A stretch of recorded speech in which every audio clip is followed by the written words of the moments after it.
Good morning students. आज का ये video lecture BA part third के विद्यार्थियों के लिए पेपर सेकंड अंतर्राष्ट्रीय संबंध। और आज का हमारा टॉपिक है संयुक्त राष्ट्र संघ के कार्यों एवं भूमिका का मूल्यांकन। संयुक्त राष्ट्र संघ शांति स्थापित करने संबंधी जो कार्य कर रहा है उनका मूल्यांकन इसकी सफलता और असफलता के आधार पर ही किया जा सकता है। अनेक राजनीतिक विवादों को निपटाने में संघ को सफलता प्राप्त हुई है, किंतु कुछ प्रमुख विवादों जैसे कश्मीर, वियतनाम, अरब इजराइल आदि का संघ समाधान नहीं कर पाया। वैसे प्रत्येक बड़े संघर्ष के बाद उसने युद्ध विराम कराने की भूमिका निभाई है। ये बात सच है कि संयुक्त राष्ट्र संघ को राजनीतिक विवादों के हल में उतनी सफलता नहीं मिली जितनी आर्थिक और रचनात्मक कार्य के क्षेत्रों में मिली। संयुक्त राष्ट्र संघ ने एशिया, अफ्रीका और लैटिन अमेरिका के विकासशील देशों की स्थिति सुधारने में महत्वपूर्ण भूमिका निभाई है। विश्व भर के बच्चों, विकलांगों और नेत्रहीनों के लिए संयुक्त राष्ट्र संघ जो कुछ कर रहा है वह हम में से किसी से छिपा हुआ नहीं है। उसके सहयोग के फलस्वरूप ही अनेक देशों में ऐसी बीमारियों का नामो निशान नहीं रहा है जिनसे पहले लाखों लोग प्रतिवर्ष असमय ही काल के ग्रास बन जाते थे। जैसा भी आप देख रहे हैं, WHO वर्ल्ड हेल्थ ऑर्गेनाइजेशन जो है वो कोरोना से निपटने के लिए जो प्रयास कर रहा है, ऐसे प्रयास उसने पुराने समय में प्लेग, पोलियो, चेचक और अन्य कई बीमारियों से बचाने के लिए किए हैं। उनके वैक्सीन्स पूरे विश्व में पहुंचाए हैं, खासकर ऐसे गरीब देशों में जहां पर इन वैक्सीन्स को खरीद पाना लोगों के बस में नहीं था। संघ की स्थापना से लेकर अब तक मानवता को तीसरा महायुद्ध देखने को नहीं मिला, इसका श्रेय संयुक्त राष्ट्र संघ को दिया जा सकता है।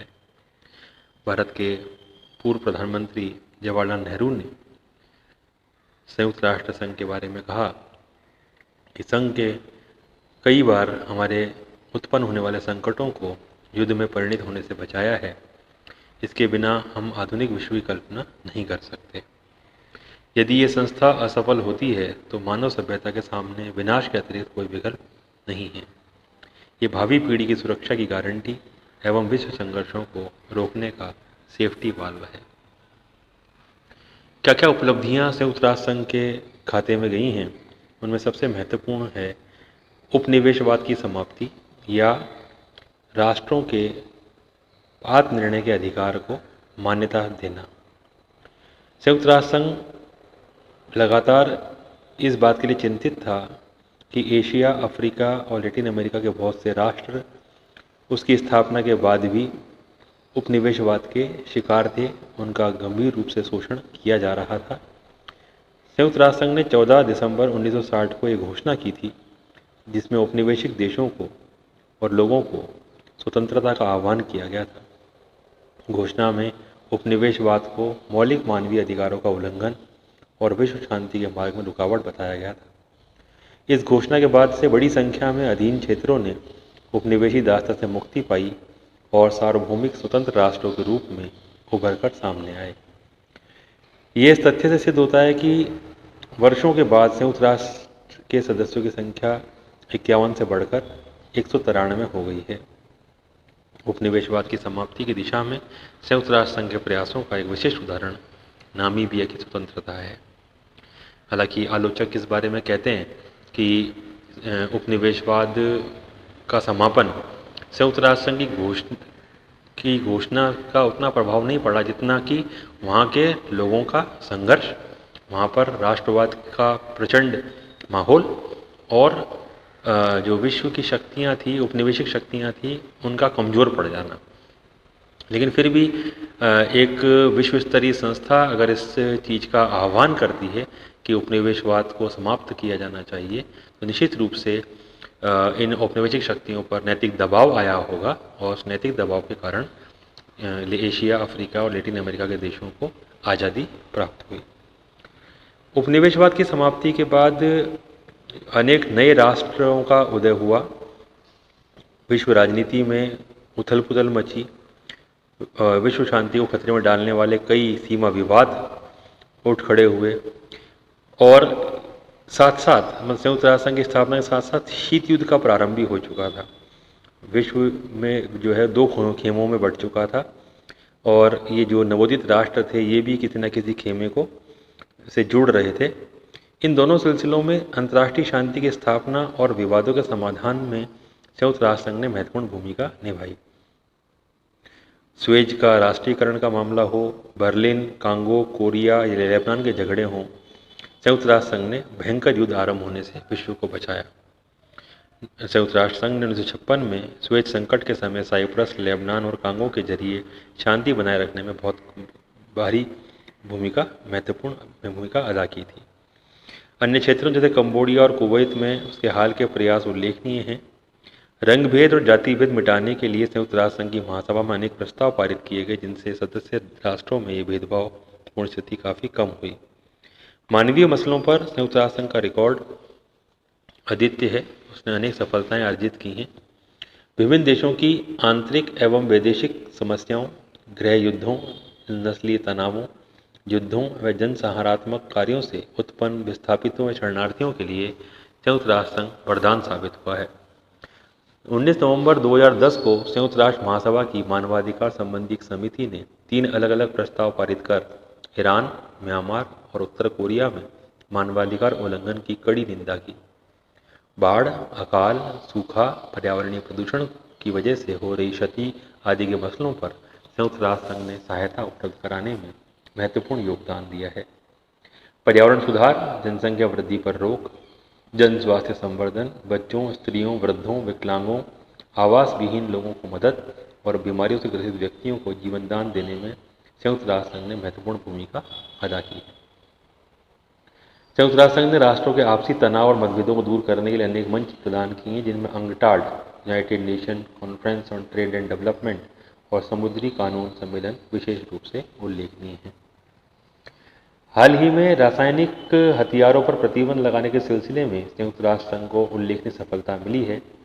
2 दशक से अधिक की बातचीत के बाद 12 नवंबर 1992 को महासभा के 144 सदस्यों ने एक संधि पर के मसौदे को प्रायोजित किया, जिसमें सभी प्रकार के रासायनिक हथियारों, जहरीली गैसों के इस्तेमाल, निर्माण और भंडारण पर प्रतिबंध लगाने की व्यवस्था है। 29 अप्रैल 1997 से ये संधि संपूर्ण विश्व में बिना किसी भेदभाव के लागू हो गई।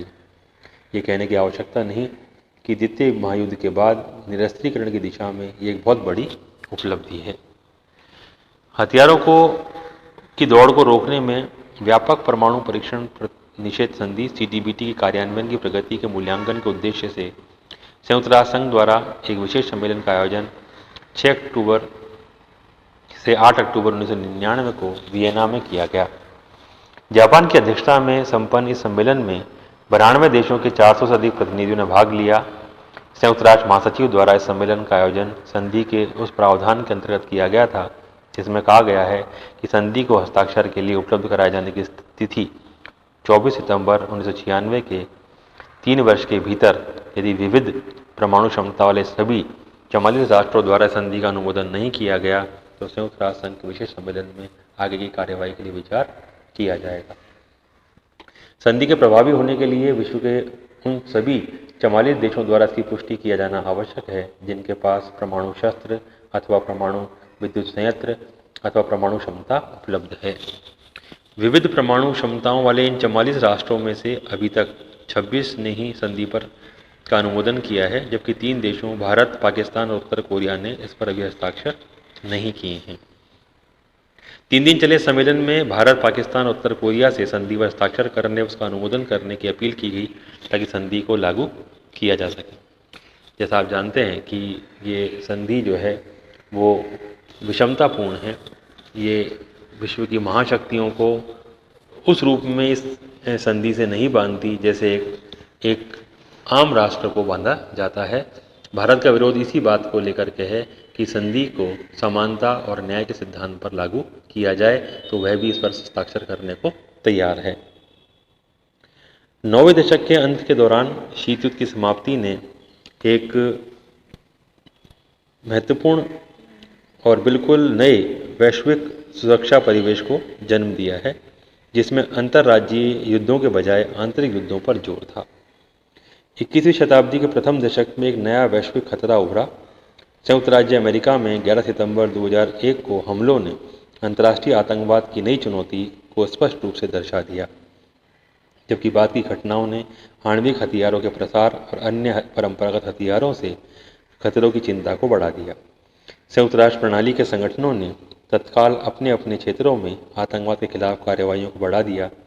28 सितंबर 2001 को सुरक्षा परिषद ने संयुक्त राष्ट्र चार्टर के प्रवर्तन प्रावधानों के अंतर्गत एक व्यापक सीमा वाला प्रस्ताव स्वीकार किया, जिसका उद्देश्य था आतंकवाद के लिए वित्त को रोकना, ऐसे उद्देश्यों के लिए निधि संग्रह को आपराधिक करार देना और वित्तीय परिसंपत्तियों को तत्काल रोक देना।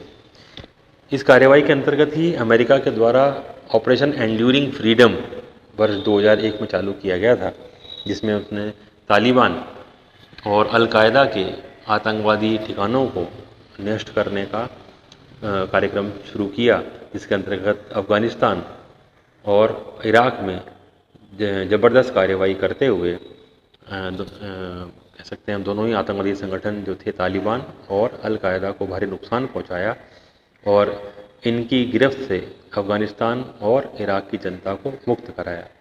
साथ ही इन आतंकवादी संगठनों द्वारा विश्व में विभिन्न स्थानों पर जो दहशत फैलाई जा रही थी उसको रोकने में भी सफलता प्राप्त की। नागरिक संघर्षों से निपटने के लिए सुरक्षा परिषद ने पेचीदा एवं नूतन पद्धति वाली शांति स्थापना कार्यवाहियों को प्राधिकृत किया। अल साल्वाडोर, ग्वाटेमाला, कंबोडिया और मोजाम्बिक में संयुक्त राष्ट्र ने संघर्ष की समाप्ति और समझौता कराने में महत्वपूर्ण भूमिका निभाई है। कांगो लोकतांत्रिक गणतंत्र, मध्य अफ्रीकी गणतंत्र, पूर्वी तिमोर, कोसोवो, सियरा लियोन में निरंतर जारी संकटों के कारण सुरक्षा परिषद ने वर्ष 1998-99 में 5 नए मिशन स्थापित किए। परिषद ने तब से वर्ष 2000 में इथियोपिया और इरिट्रिया में संयुक्त राष्ट्र मिशन, वर्ष 2002 में पूर्वी तिमोर के समर्थन के लिए संयुक्त राष्ट्र मिशन और वर्ष 2003 में साइबेरिया में संयुक्त राष्ट्र मिशन स्थापित किए।